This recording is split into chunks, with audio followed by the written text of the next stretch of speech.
Spoštovani gostje, pozdravljeni na državni proslavi ob 20. obletnici vstopa Republike Slovenije v Evropsko unijo.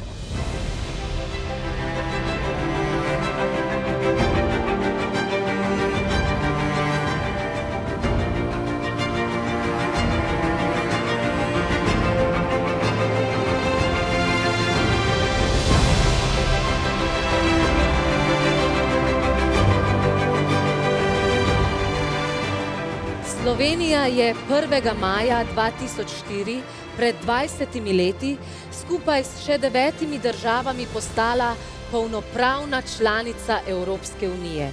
To je bila največja širitev Evropske unije v njeni dosedanji zgodovini.